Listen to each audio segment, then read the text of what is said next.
আসসালামু আলাইকুম এভরিওয়ান, কেমন আছেন সবাই? আলহামদুলিল্লাহ, আমিও ভালো আছি। আমার এই ছোট্ট ভিডিওটি যে যেখান থেকেই দেখছেন সবাইকে জানাই আন্তরিক শুভেচ্ছা এবং অভিনন্দন। আজকে ভিডিওর মেন টপিকস হচ্ছে আমি বাসায় রেগুলার ন্যাচারাল মশলা দিয়ে কিভাবে বিরিয়ানি বানাই, সেটাই আপনাদের সাথে শেয়ার করব। আমি প্রথমে নিয়েছি 2 কেজি গরুর মাংস। ভালো করে এটা ধুয়ে সাইডে রেখে দিয়েছি। তারপরে আপনাদের সাথে শেয়ার করছি, আমি চিনি গুঁড়া চালটাই খুব পছন্দ করি, এটা দিয়ে আমি বিরিয়ানি রান্না করে থাকি। যাই হোক, এটা আমি ভালো করে ধুয়ে এটাও একটা সাইডে রেখে দিব। আর আপনাদের বলে রাখি, আমি এত ভালো করে রান্না করতে জানি না, যতটুকু জানি ততটুকুই আপনাদের সাথে শেয়ার করছি। এই তো রান্নায় চলে আসলাম। আমি তেজপাতা, গরম মশলা, এলাচ সব কিছু দিয়ে দিলাম পেঁয়াজ কাটা।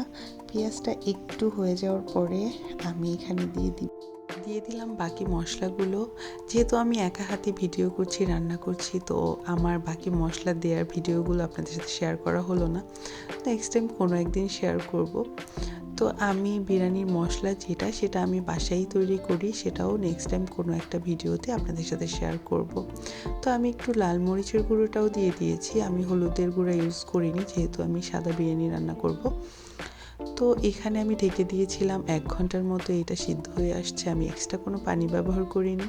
তো আমি একটু আলু দিয়ে দিয়েছিলাম আমার হাজব্যান্ডের জন্য। আমার হাজব্যান্ড আলু খেতে খুবই পছন্দ করে। তো আমার মাংসটা সিদ্ধ হয়ে গেছে, এটা আমি উঠিয়ে রাখবো সাইডে। তারপর এই হাঁড়িতে আমি বসিয়ে দিব বিরিয়ানি রান্নাটা। আমি একটু তেল দিয়ে দিলাম, একটু স্মেলের জন্য ঘি দিয়ে দিলাম। আমার ঘিটা খুবই ভালো লাগে, আমি বিরিয়ানিতে ঘিটা সবসময়ই দেই। আমার ভালো লাগে, কার কার ভালো লাগে অবশ্যই কমেন্ট করে জানাবেন। তো আমি এখানে পেঁয়াজ কুচি দিয়ে দিয়েছি। পেঁয়াজটা লাল হয়ে যাওয়ার পরে আমি দিয়ে দিলাম পোলাও চালগুলো। এটা খুব ভালো করে ভাজা করার জন্য একটু ভালো করে তেলে টালতে হবে। তো আমি সেটাই করছি। একটু শনশন যখন শব্দ হচ্ছে তখন আমি বুঝে গিয়েছিলাম যে বিরিয়ানির চালটা আমার হয়ে গিয়েছে। তো আমি এখানে ভালো করে টেলে নিচ্ছি। আমার 10 থেকে 15 মিনিটের সময় লেগেছে চালটা ভাজার জন্য।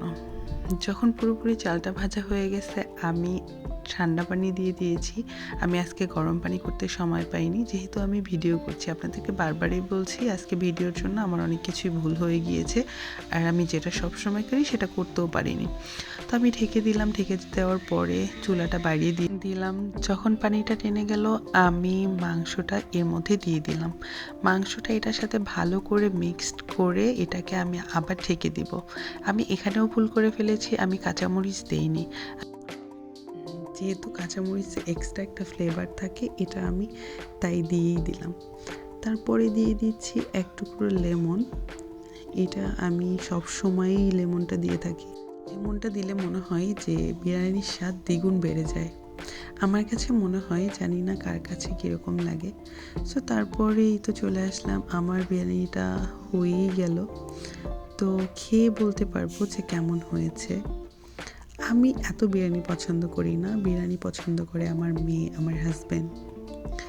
তো আমি হয়ে যাওয়ার পরে একটু কেওড়া জল দিচ্ছি, তারপরে একটু ঘি দিয়ে দিব, কারণ আমি ঘিটা অনেক বেশি পছন্দ করি। ঘির ফ্লেভারটা আমার কাছে খুবই ভালো লাগে।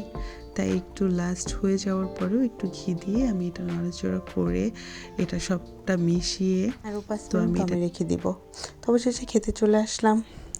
তো আপনাদের কাছে রেসিপিটা কেমন হয়েছে অবশ্যই কমেন্ট করে জানাবেন। আমার হাজব্যান্ডকে জিজ্ঞেস করলাম কেমন লাগছে, খেয়েও বলেছে অনেক ভালো হয়েছে। তো আলহামদুলিল্লাহ, আমিও খুশি হয়ে গেলাম। তো আজকে আপনাদের সাথে আরেকটা জিনিস শেয়ার করব, সেটা হচ্ছে আমার বেডরুম।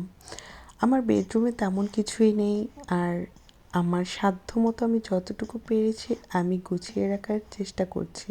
কার কার আমার বেডরুম গোছানোটা ভালো লেগেছে অবশ্যই কমেন্ট করে আমাকে জানাবেন।